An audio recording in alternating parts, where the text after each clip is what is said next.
नमस्कार दोस्तों। कहते हैं जो समाज या जो व्यक्ति या जो परिवार अपनी आलोचनाएं बर्दाश्त नहीं कर सकता है, उस समाज, उस परिवार और उस व्यक्ति के विकास के रास्ते जो हैं वो रुक जाते हैं। भारत के समाज के साथ फिलहाल ऐसा ही कुछ दिखता है। सच्चाई कौन दिखाता है? दर्पण कौन दिखाता है? दर्पण दिखाते हैं पत्रकार। पत्रकार उजागर करते हैं सच्ची घटनाएं। मैं उन पत्रकारों की बात नहीं कर रहा हूं जो टीवी स्टूडियो में बैठकर किसी पॉलिटिकल पार्टी का राग आलापते रहते हैं या फिर सरकार के सामने चाटुकारिता की हदों को लांघ देते हैं। मैं उन पत्रकारों की बात कर रहा हूं जो जमीन पर जाते हैं और सच्चाई दिखाते हैं और बताते हैं कि किस तरीके से आपके सरकारी अस्पताल में बैठकर कोई व्यक्ति शराब कंज्यूम कर रहा है। चिकित्सा व्यवस्था खराब है लेकिन अस्पताल में शराब कंज्यूम किया जा रहा है। कोई पत्रकार बताता है आपको कि किस तरीके से सड़क का जो निर्माण हुआ है उसमें घपले हुए हैं। किस तरीके से कोई पत्रकार आपको बताता है कि भू माफिया लोग जो हैं वो आपके जीवन को नियंत्रित करना चाहते हैं और जमीनों पर अवैध कब्जा कर रहे हैं और ये जो माफिया का गैंग है ये बहुत बड़ा है। ऐसे पत्रकारों की हालत बहुत खराब है। हिंसा होती है इनके साथ, हत्या हो जाती है इनकी, और जाहिर सी बात है प्रशासन के जो निष्कर्ष निकलते हैं वो वैसे नहीं निकलते, लेकिन परिवार जो कहता है वो कुछ अलग बातें हैं। तो क्या इन पत्रकारों के साथ लोग खड़े होते हैं?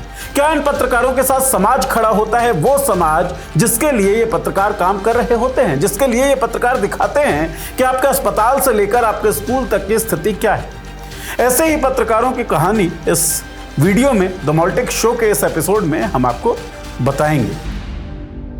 सबसे पहला सवाल यह है और सबसे बड़ा सवाल यह है कि क्या पत्रकारिता का मतलब मौत हो जाना आम होना चाहिए?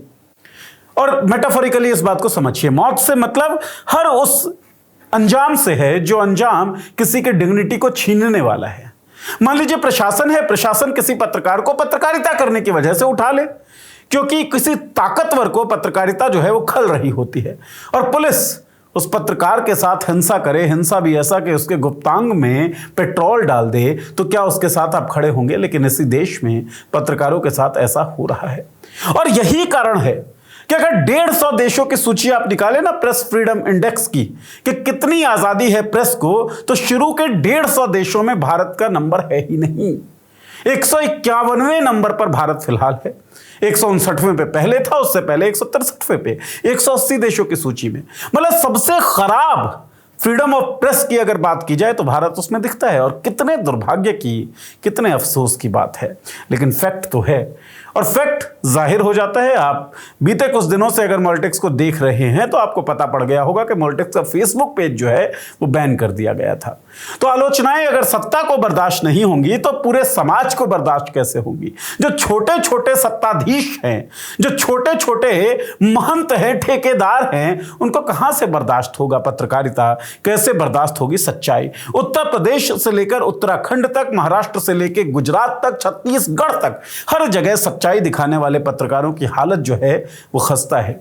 कोई यूएपीए थोप दिए जाने के बाद जेल के अंदर है, तो कोई थानों में हिंसा का शिकार हो रहा है, कोई सड़क पर चलते हुए एक्सीडेंट का शिकार हो जाता है। एक पत्रकार है जो किसी व्यक्ति के बारे में रिपोर्ट करता है और उसके बाद एक सड़क हादसे में उसकी मौत होती है। उसके स्कूटर को एक एसयूवी टक्कर मारती है और वो एसयूवी उस व्यक्ति का होता है जिसके बारे में रिपोर्ट करता है वो पत्रकार। तो सिचुएशन, सर्कमस्टेंसेस कुछ तो कहती है ना। उन सर्कमस्टेंसेस की आवाज को आप कब सुनेंगे? कब खड़े होंगे सच्चाई दिखाने वाले उन सिपाहियों के साथ जिन सिपाहियों के साथ बड़े बड़े संस्थान नहीं खड़े हैं? कुछ कहानियां मैं आपको बताता हूं। सबसे पहली कहानी उत्तराखंड से। राजीव प्रताप साहब ने रिपोर्ट किया उत्तराखंड में उत्तरकाशी जिला अस्पताल जो है उसके अंदर उन्होंने दिखाया कि वह एक व्यक्ति शराब का कंजम्पशन कर रहा है, शराब कंज्यूम कर रहा है, शराब पी रहा है। ये वीडियो उन्होंने दिखाई, एक रिपोर्ट थी, उन्होंने अपने YouTube चैनल पर इस रिपोर्ट को डाला। इसके अलावा उन्होंने स्कूल की भी रिपोर्टिंग की कि स्कूल की व्यवस्था जो थी वो कितनी लचर व्यवस्था थी। इनके परिवार वालों का यह कहना है कि स्कूल और अस्पताल से जुड़े इस रिपोर्ट के कारण वो काफी तनाव में थे। तनाव में इसलिए थे कि कुछ लोग लगातार उनको फोन करते, धमकियां देते कि जान से मार देंगे वरना उस वीडियो को हटा दो। अरे भाई, कुछ लोग अस्पताल में बैठकर शराब पी रहे हैं। एक पत्रकार अपने कर्म का निर्वहन कर रहा है, उस चीज को दिखाकर, उस हकीकत को दिखाकर। उसको धमकियां मिल रही हैं जिसके कारण वो मेंटल प्रेशर में है। इसके बाद क्या होता है? जोशियाड़ा बैराज में उनका शव मिलता है, राजीव प्रताप का। पुलिस कहती है सड़क हादसा था। पुलिस कहती है कि शराब पीकर ड्रंक एंड ड्राइव का केस था, ड्रंक एंड ड्राइव का मामला था, जिसमें राजीव प्रताप की मौत हो गई। आखिरकार किस निष्कर्ष पर पुलिस पहुंचेगी, ये पुलिस जाने और केस जाने। मामला ये है कि 2 रिपोर्ट हुए और चलिए मौत हो सकती है ड्रंक एंड ड्राइव के केस में हो गई। पुलिस जो कह रही है मान लेते हैं वैसा हुआ हो, लेकिन बात ये तो है ना कि अगला व्यक्ति तनाव में था रिपोर्ट करने के कारण। मामला ये तो है ना कि धमकियां मिल रही थी क्योंकि उसने सच्चाई दिखाई। और कितने लोग खड़े हुए राजीव प्रताप के साथ, क्या केवल इसलिए क्योंकि उत्तराखंड के अंदर ये पत्रकारिता कर रहा था और जमीन से जुड़ी पत्रकारिता कर रहा था। स्टूडियो के अंदर बैठकर कोरोना जिहाद से लेकर अन्य जितने भी जिहाद फैला दिए गए हैं, टर्मिनोलॉजी फैला दी गई हैं गोदी मीडिया के द्वारा, उनके बारे में बात नहीं कर रहा था। इसलिए इनके साथ कोई खड़ा नहीं होगा। पत्रकारिता करने की यह सजा कि आप पहले रिपोर्ट करें, उसके बाद मेंटल हरासमेंट का शिकार हो, आपकी मौत हो जाए, परिवार आरोप लगाए कि भाई आपकी जो मौत हुई है वो आपके रिपोर्टिंग के कारण हुई है, जिसके बाद आपको धमकियां मिल रही हैं। आपके साथ कोई खड़ा नहीं होगा। ये राजीव प्रताप थे उत्तराखंड से। अगला देखें, उत्तर प्रदेश अछूता क्यों रहेगा? उत्तर प्रदेश में तो वैसे ही बहुत बहुत कारनामे होते हैं। ये राघवेंद्र वाजपेयी साहब, राघवेंद्र वाजपेयी साहब ने रिपोर्ट किया कि धान की खरीद जो हो रही है उसमें भ्रष्टाचार है और जमीन खरीद में स्टंप चोरी है। तहसील में जो भ्रष्टाचार था उस भ्रष्टाचार को राघवेंद्र उजागर कर रहे थे। इनकी पत्नी का कहना है कि थाना दिवस की कवरेज करके लौटे थे राघवेंद्र।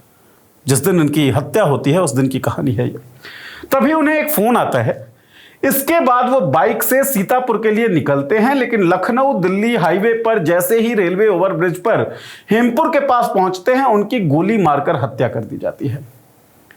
यह पत्नी का आरोप है राघवेंद्र वाजपेयी। फिर से वही बात, एक पत्रकार जो जमीनी रिपोर्टिंग कर रहा है, धान की खरीद में जो भ्रष्टाचार है, धान की खरीद में अगर भ्रष्टाचार होगा, अंतिम नुकसान किसका होगा? आपका होगा, नागरिकों का होगा, लोगों का होगा, किसानों का होगा।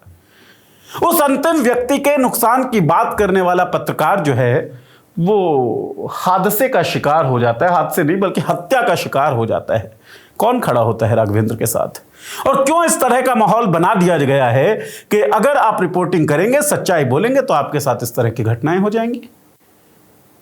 और इन स्थितियों के खिलाफ हम बोलेंगे कब? सच्चाई दिखाने वालों के साथ खड़े कब होंगे? ये राघवेंद्र भी पूछ रहे होंगे। लखनऊ दिल्ली हाईवे पर यह घटना होती है जहां इनकी गोली मारकर हत्या हो जाती है। आरोप दरअसल पूरे व्यवस्था पर लगता है, वो व्यवस्था जो भ्रष्टाचार में लिप्त थी। मुकेश चंद्राकर, छत्तीसगढ़, ये राज्य जहां नक्सलवाद की बहुत बातें होती हैं। अमित शाह कहते हैं कि नक्सलियों को उन्होंने पूरी तरीके से ख़त्म कर दिया। कई फेमस, कई इनफेमस कारणों से ये राज्य जो है चर्चे में बना रहता है। इस छत्तीसगढ़ के पत्रकार थे मुकेश चंद्राकर साहब।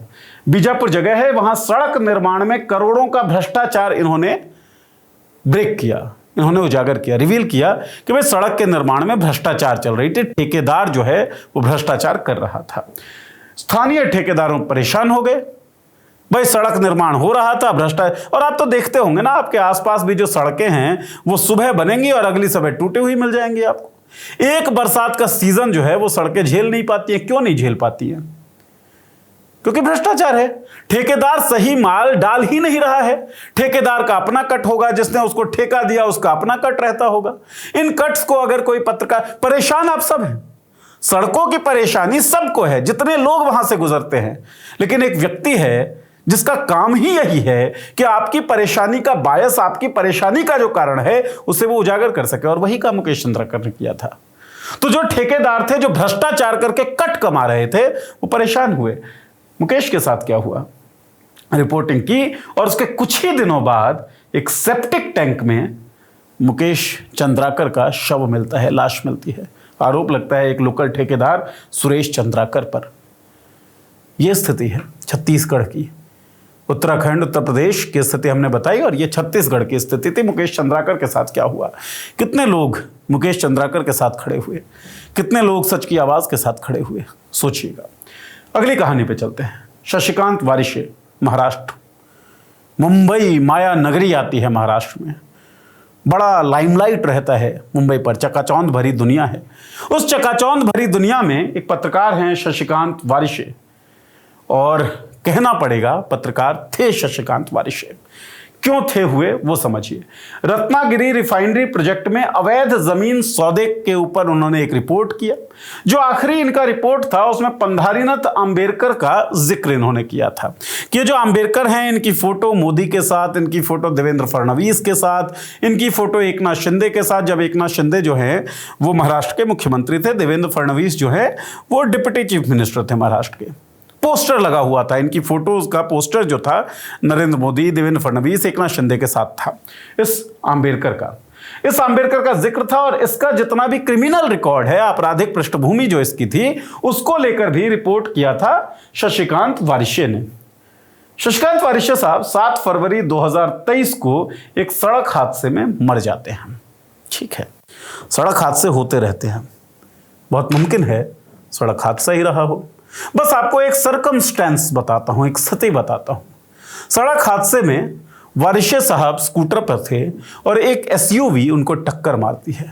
पता है वो एसयूवी किसकी थी? पंधारीनाथ अंबेडकर की।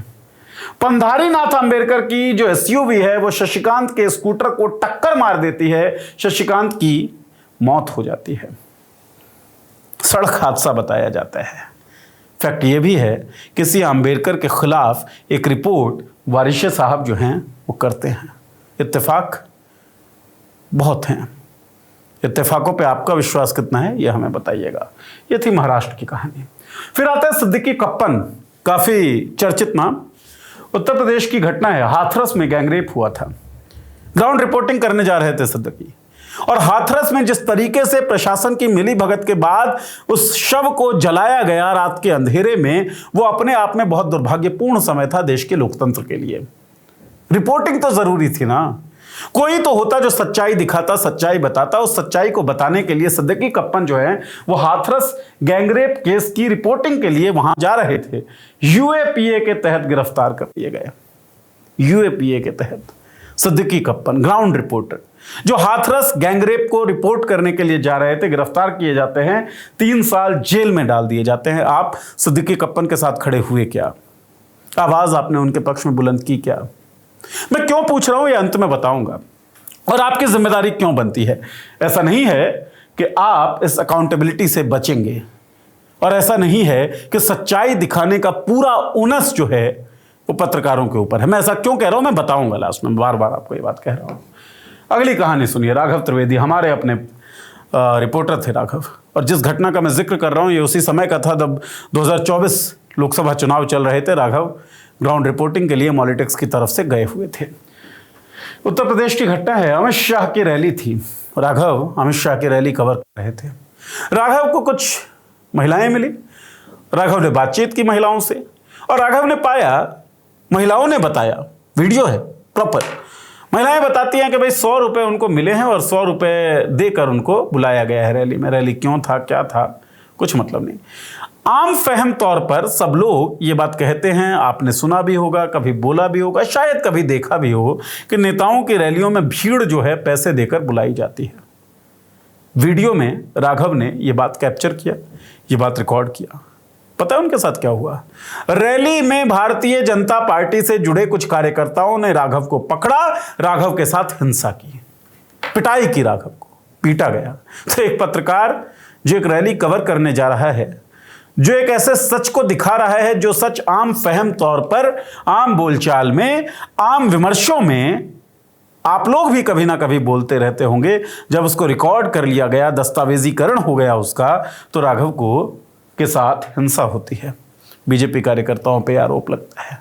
तो ये स्थिति है पत्रकारों की। ये राघव मॉलिटिक्स की कहानी है।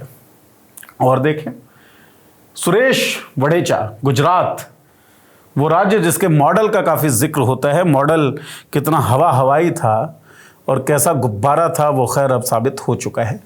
वडेचा साहब जो है, सुरेश वडेचा, ये गुजरात के थे। राजकोट के एक बिल्डर थे आसिम आगम, उनके अवैध निर्माण पर रिपोर्टिंग कर रहे थे सुरेश वडेचा साहब। पता है इनके साथ क्या होता है? 22 मार्च राजकोट क्राइम ब्रांच के लोग वडेचा को उठाकर ले जाते हैं, गुप्तांगों में पेट्रोल डालते हैं, उल्टा लटकाकर पीटते हैं। वडेचा के साथ होता क्या है, कान का पर्दा फट जाता है, पैर में फ्रैक्चर आता है, कमर और सिर पर गहरी चोट आती है।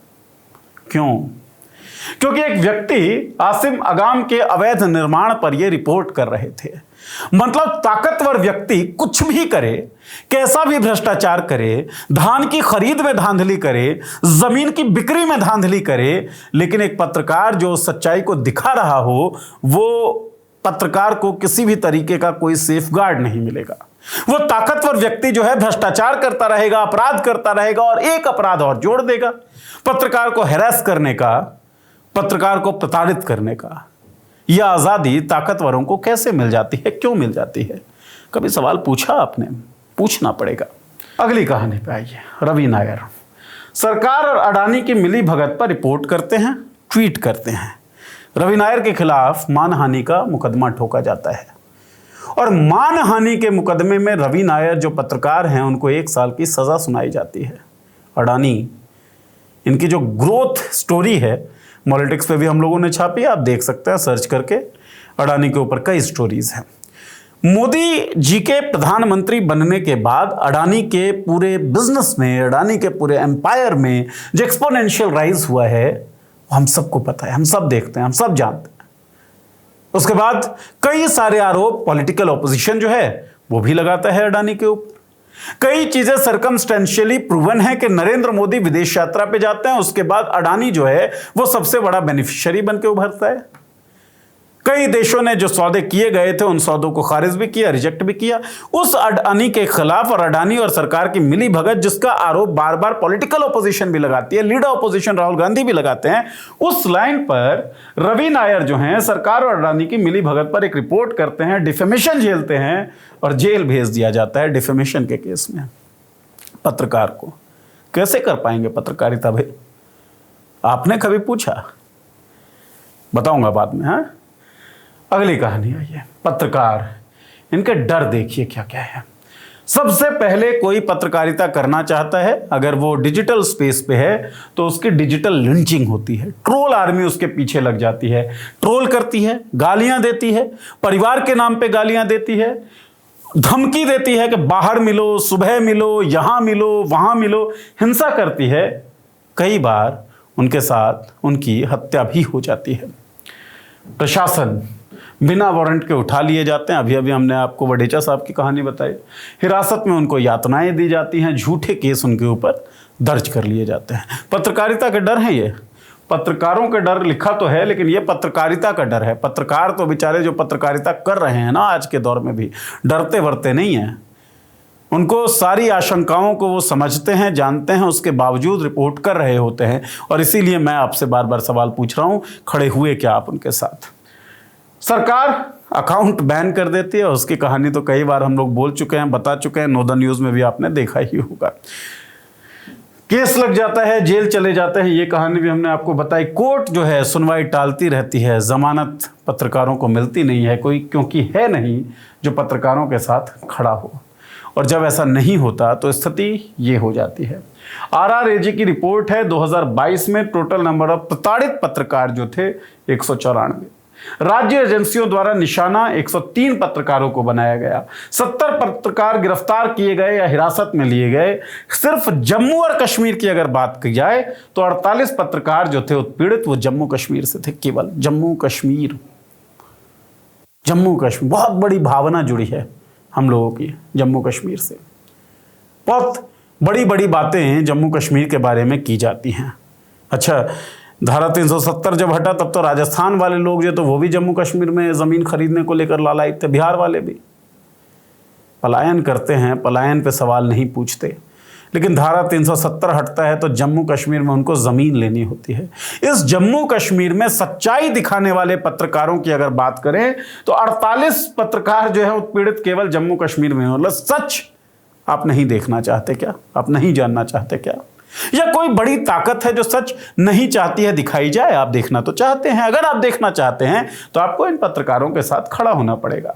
मीडिया के लिए दुनिया का 5वां सबसे खतरनाक देश, न्यूज लॉन्ड्री के हवाले से मैं ये पढ़ रहा हूं, 2021 की रिपोर्ट है। 5वें नंबर पर है भारत मीडिया के लिए दुनिया का 5वां सबसे खतरनाक देश। अगर आप पत्रकार हैं तो 2021 की रिपोर्ट बताती है न्यूज़ लॉन्ड्री की 5वां सबसे खतरनाक देश हिंदुस्तान है। पता है क्यों?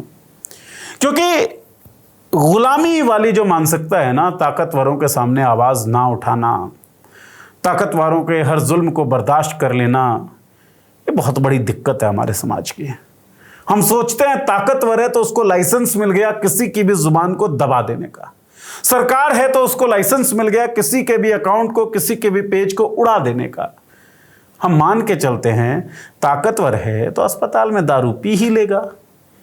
हम मानकर चलते हैं कि स्कूल के जो मुद्दे हैं, टपकती छतें, टूटा हुआ फ्लोर, बिना कमरों के पढ़ रहे बच्चे, बिना शिक्षकों के पढ़ रहे बच्चे, ये नॉर्मल है। हम ये मान के चलते हैं और इन्हीं मान्यताओं के कारण दिक्कत होती है जो लोग अभी पत्रकारिता करने चाहते हैं उनको।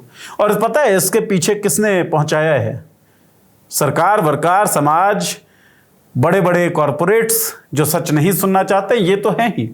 इसके अलावा main stream media, main stream TV media के वो बड़े पत्रकार जो अपने आप को कहते हैं, वो लोग सबसे बड़े जिम्मेदार हैं जिन्होंने इस इंडस्ट्री के ईमानदारी को स्टेक पर लगा दिया, जिन्होंने रिपोर्टिंग छोड़ दी, जिन्होंने कहा कि हम सत्ता से सवाल नहीं पूछेंगे, जिनसे सत्ता ने कहा झुको और वो रेंगने लगे, वो तमाम लोग पत्रकारों की स्थिति के लिए जिम्मेदार हैं। वरना आपकी फ्रेटर्निटी में लोगों के साथ ये कुछ हो जाए और टीवी मीडिया पर हेडलाइन ना बने। ना टीवी मीडिया पूछता है, ना तो मतलब अपने फ्रेटर्निटी के ताकतवर लोग पूछते हैं, ना जनता पूछती है। कुछ दिन ट्विटर पे, फेसबुक पे, इंस्टाग्राम पे शोर मचता है और बात हो जाती है खत्म। ज़रूरी क्यों है बोलना? देखिए, ओनस जो है ना सवाल पूछने का, वो केवल पत्रकारों के ऊपर है नहीं। करेंगे, काम तो पत्रकारों का यही है, करते रहेंगे। लेकिन सवाल पूछना खूबसूरती है लोकतंत्र की और अनिवार्य अंग है लोकतंत्र का। अगर सवाल नहीं बचेंगे तो लोकतंत्र नहीं बचेगा, और लोकतंत्र नहीं बचेगा तो लोग कहाँ बचेंगे?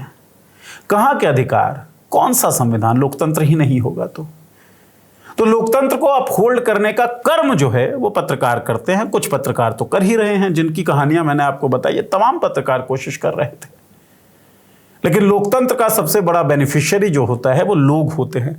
और आज ही अपने ही फ्रेटर्निटी के एक सीनियर से मेरी बातचीत हो रही थी, जिन्होंने कहा, और जो फैक्ट है कि पत्रकारों को कोई विशेषाधिकार नहीं मिला हुआ है संविधान में। जितनी आज़ादी आपकी है उतनी ही आज़ादी पत्रकारों की है, जितने अधिकार आपके हैं उतने ही अधिकार पत्रकारों के। कोई विशेष अधिकार पत्रकारों को मिला हो हिंदुस्तान में, ऐसा नहीं है। विशेष अधिकार अमेरिका में मिला हुआ है फर्स्ट अमेंडमेंट के जरिए। तो भी पत्रकार वो लोग हैं जो आगे आते हैं, कहते हैं बिना किसी विशेष अधिकार के हम ताकत के शीर्ष में जो लोग बैठे हुए हैं उनसे सवाल पूछेंगे। अगर किसी तरह की धांधली हो रही है हम उसे रिपोर्ट करेंगे। अगर हाशिए पे खड़े अंतिम व्यक्ति के अधिकारों का हनन होगा तो हम आवाज उठाएंगे। ये लोग पत्रकार होते हैं जो लोकतंत्र की बुनियादी समझ को बरकरार रखने की कोशिश करते हैं, जो सच को सच कहने की हिम्मत करते हैं, जो ये मानते हैं और डिक्लेयर करते हैं, घोषणा करते हैं कि लोकतंत्र के मालिक हम हैं, यानी कि लोग हैं, नौकर नहीं है लोग, गुलाम नहीं है लोग। ये कहने की हिम्मत पत्रकार करते हैं और इस हिम्मत के बदले में कई बार उनके साथ हिंसाएं होती हैं, कई बार हादसे हो जाते हैं, बड़े इत्तेफाक होते हैं पत्रकारों के जीवन में। तो जिस चीज़ की लड़ाई पत्रकार लड़ रहे हैं उसके बेनिफिशियरी आप भी हैं, सो लड़ाई आपकी भी है। पत्रकारों के साथ आपको खड़ा होना ही पड़ेगा। ये मेरी इल्तिजा है, रिक्वेस्ट है, फ्रेटर्निटी के एक सदस्य के रूप में इसे माने आप। पॉलिटिक्स इस तरह की खबरें आपको दिखाता रहेगा, गुजारिश आपसे करेगा सपोर्ट करने का। आपके सपोर्ट के बिना बहुत देर तक ऐसा कर पाना थोड़ा मुश्किल लगता है। इस सफ़र को आसान बनाइए, हमारे साथ जुड़िए और तमाम पत्रकारों के साथ जुड़िए जो ताकत करते हैं, हिम्मत करते हैं सच को सच कहने की, गलत को गलत कहने की, झूठ को झूठ कहने की। सत्तासीन, सत्ताधीश, ताकतवर लोग अगर करप्ट हैं तो उनको करप्ट कहने की, उनके साथ खड़े हुए ज़रूरत है। बहुत बहुत शुक्रिया।